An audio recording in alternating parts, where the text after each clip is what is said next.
นี่ชั้นนี้จะเป็นมุมสูง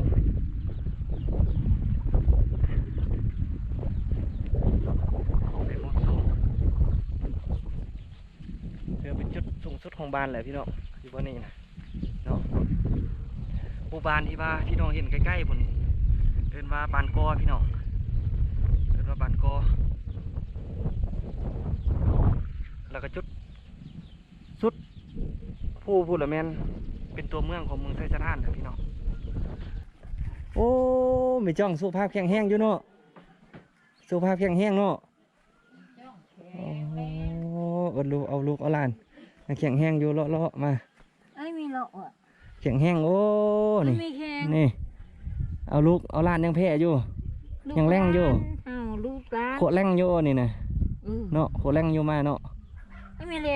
รงแล้วเอาเราเอาทงน้อยทงใหญ่เอาทงน้อยฮะนะโอ้ไม่เท่าซื้อเราเนี่ยเอาทงย่างมาบอสุภาพเป็นพ่อค้าบ้างนี่พี่น้อง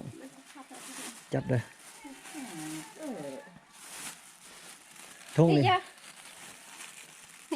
นี่พี่น้องไม่แต่เงินบาทเลยพี่น้องเลยไป50 บาทถอนใน30เสร็จลมหัวเบาอยู่บ่ตินเกมอันนาเบิ้งดูคนนี้นะอันนาเบิ้งโอ้เป็นสาวใหญ่แล้วเว้ยพากันเล่นเกมอยู่โอ้บ่ได้ไปเบียกมาโอ้ไอพี่น้องไอกองปินนาพี่ดีดูโอ้ไอเถอะไอบายพี่น้องเลยเราจอกำลังนั่งลิ้นพี่น้องแองสิมาอุ๊ไม่จอง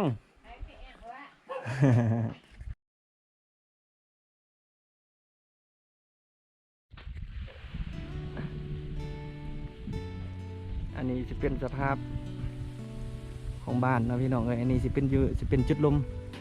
แล้วก็สภาพพี่พี่น้องไปเบิ้งเขียดเทิงบนพี่น้องพี่พี่น้องเบิ้งเขียดเทิงแล้วสิเบิ้งภาพมุมสูงลงมาหามุมต่ำพี่น้องว่าสิเป็นอะไรเนาะเป็นย่างกับเบิ้งครับส้มเบิ้งนำกันพี่น้องเลยส่วนร้ายก็เลยสีเหลือแต่ผู้เฒ่าผู้แก่พี่น้องอยู่หออยู่เฮือนเนาะก็ส่วนร้ายเขาจอกับสิบเฮ็ดเบียกอยู่ไทยคือเบาสุภาพออกมาเบิ้งต้นพี่น้องดอกไม้งามพี่น้อง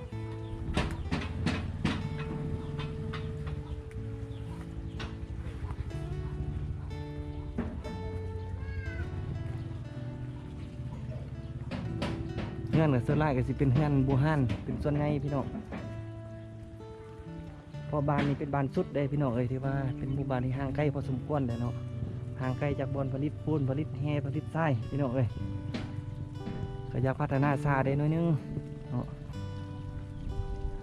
ก็มาเบิ้งจักผสมเทียบกับ5 ปีหลังถือว่าแตกต่างกันหลายพอสมควรพี่น้องตอนเบาสภาพมานะมีแต่เงินงามมดแต่ละหลังถือว่าเดือนนี้ก็มีทางมีสังกะสีมาแล้วก็ถือว่ามีการเปลี่ยนแปลงมาแดนน้อยนึงนะพี่น้องนี่ตะกี้ก็สิเป็นแต่แบบนี้แหละงานนั่งกับบนใหญ่พี่น้อง6 คน7 คนก็สินอนกองกันแบบนั้นแหละพี่น้องสิมีเตาไฟอยู่ข้างกลางเงื่อนดังไฟมีอย่างก็สิต้มสิจีสิอ้อสิแกงสุกคนกินเนาะพี่น้องนี่เดี๋ยวเดือนนี้เขาเจาะกันเริ่มเป็นหอยเงินมีการเปลี่ยนแปลงมาได้อันนี้เจ้าของเพิ่นก็ยังไปเฮ็ดเวียกอยู่ไทยพี่น้องกลับมาเฮ็ดงานจบแล้วเงินบ่ทันเพียงพอเด้อกลับไปหาเงินมารอบ2กันนะคือสีนาจะสำเร็จแล้วพี่น้อง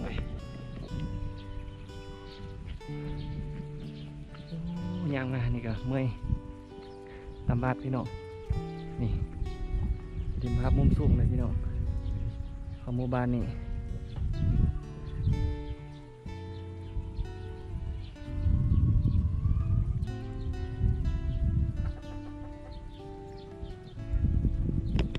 บสุภาพ15 ปีพี่น้องมีทางเส้นหนึ่งเนาะบสุภาพ15 ย่างเรียบคือไปทางเทิงก็เลยสิลงมาบนเก่าพี่น้อง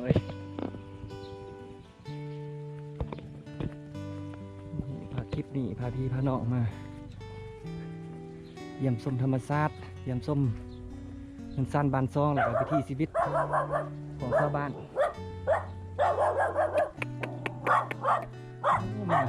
มาเฮาพี่น้องมาบ่เคยเห็นกล้องพี่น้อง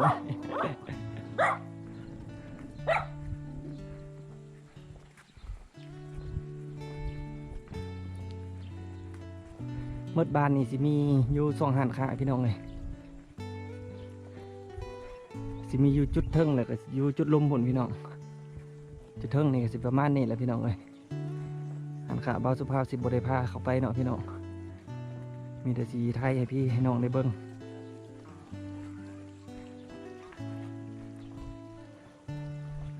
เห็นยังอยู่ฮะอยู่จักคน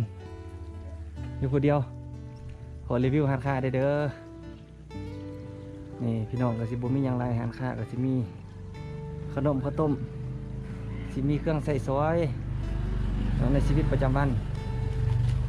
สิมีปลาแห้งมีมะเขือหัวกระเทียมนี่สิ่งที่คาดบ่ได้คือปลาทูพี่น้องเลยเป็นอาหารหลักของบ้านนี่แหละปลาทูทงจักบาทปลาทูนี่ทง20 บาทนี่ทง20 บาทพี่น้อง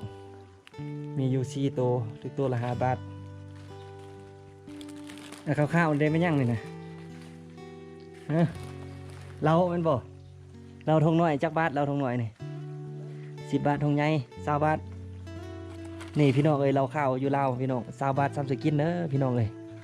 เต็มทงไปเลยพี่น้องไปข้อเราข้าวเราถ้าเบาสุภาพได้ฟังไทยแล้วสร้างได้พี่น้องเลยเบาสุภาพสิเอาไปให้ซิมเลยพี่น้องเราข้าวไทยเอิ้นว่าเราเทือนเครื่องดื่มก็สิมีประมาณนี้พี่น้องสิมีเป๊ปซี่แฟนตาสติ้งแล้วก็นมแบล็กตะซอยกาแฟกับซีเมนต์เบอร์ดี้นะพี่น้องเลยฟังนั่นสิเป็นเกลือพี่น้องเกลือเขาเจ้านี่ซีเมนต์บวกกินอย่างเดียวพี่น้องเลยเขาเจ้าสิเอาไว้ชีดยาเด้เขาเจ้าสิไว้ชีดยาแล้วก็เอาไว้บริโภคเนาะอันนี้สิเป็นยาขยายพี่น้องไก่พูเซตสารกำจัดวัชพืชไก่พูเซตบุหัวเบาสุภาพอ่านถึกบ่พี่น้องเลยคอมเมนต์ในเบาสุภาพเบิ่งเลยเด้อพี่น้องพอสุภาพอ่านภาษาไทยบุกเก่งพี่น้องเลยเอิดชิวะไม่จ้องเอิดเอาเราเอาทงน้อยทงใหญ่ ทงน้อย เอาทงน้อยฮะนะโอ้ไม่เท่าซื้อเราเนี่ยเอาทงย่างมาเบาสุภาพเป็นพ่อค้าเบิ่งนี่พี่น้องจัดเลยทงนี่ นี่จะคุ้มขนาด นี่พี่น้องไม่แต่เงินบาทเลยพี่น้องเลยไปหา10 บาท ทอใน30 เป็นตัวของเราเองเลยนะอุบเปรี้ยวแผลบ้าง มาเลาะลิ้น เดี๋ยวซีกับดอกมันจะลองจืด ทงน้อย10 บาทอันจ้องนี่อันใหญ่นี่ไม่เท่า20 บาทนะอันน้อยบ่พอกินตีพ่ออะจักคน2 คนเราข่าวไม่ซื้อเราข่าวพี่น้องบอสุภาพสิภาพเป็นเลาะต่อพี่น้องข่าวประมาณนี้แหละพี่น้องเลย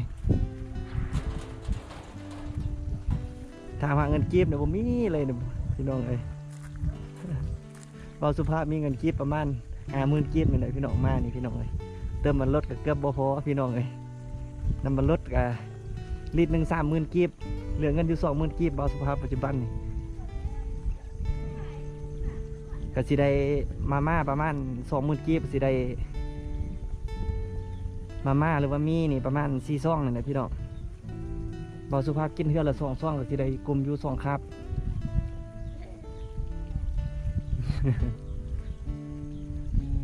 อันนี้สิเป็นจุดเขตเทิงเด้อพี่น้องนี่ชั้นนี้สิเป็นมุมทุ่ง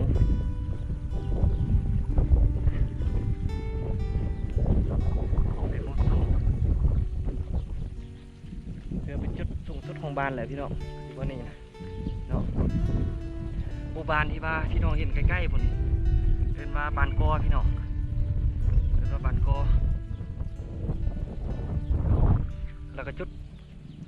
สุดผู้พูดละแมนเป็นตัวเมืองของเมืองไทยสถานเลยพี่น้องเป็นตัวเมืองประมาณนี้แล้ว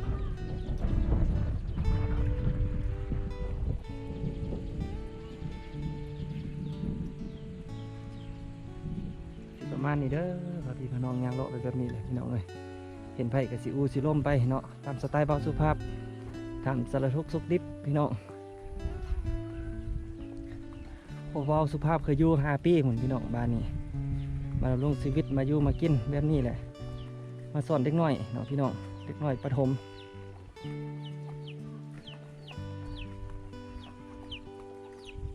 ในเมื่อก่อนเบาสุภาพเรียนจบมาประมาณปี2012ก็ได้ขึ้นมาเป็นครู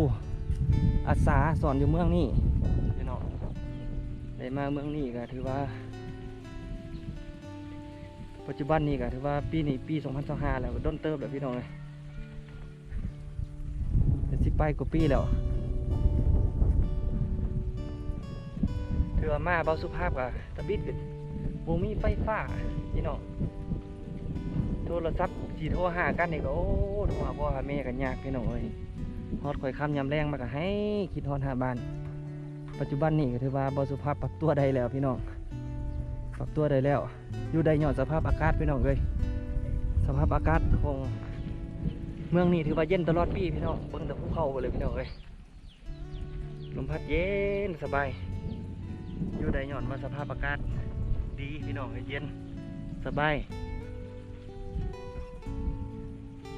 เวลาเช้าๆเวลาฝนตกมาแล้วเขาสิอยู่มุมสูงแบบนี้เขาสิเห็นทะเลหมอกพี่น้อง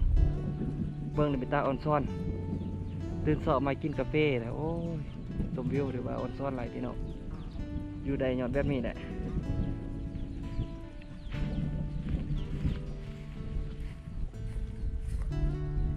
พอสัมภาษณ์เป็นอาจารย์พาไปอูไปลมบางทีอาจจะไม่ลุกทิศเกาเบาสุภาพก็มี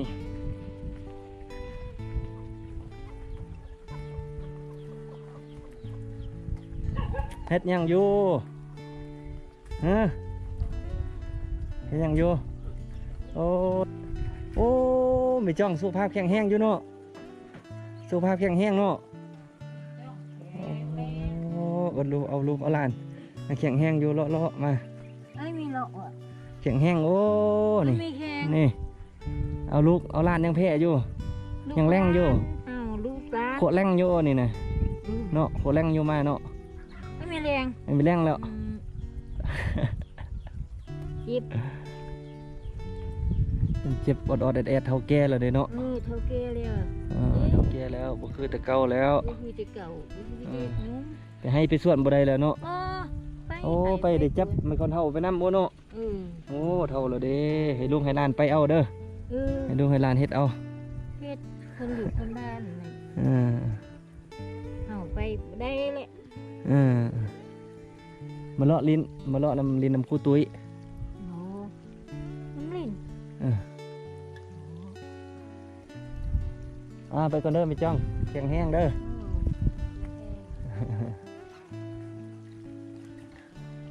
สภาพเป็นอย่างล้อไปลมพี่น้องกสิประมาณนี้คร่าวๆประมาณนี้พี่น้องเอ้ยอีพีนี้ถือว่าเป็นอีพีสุดท้ายแล้วเนาะถือว่าเป็นการเยี่ยมส้มหมู่บ้านชายแดนพี่น้องนี่ทางไปพุ่นสิเป็นด่าน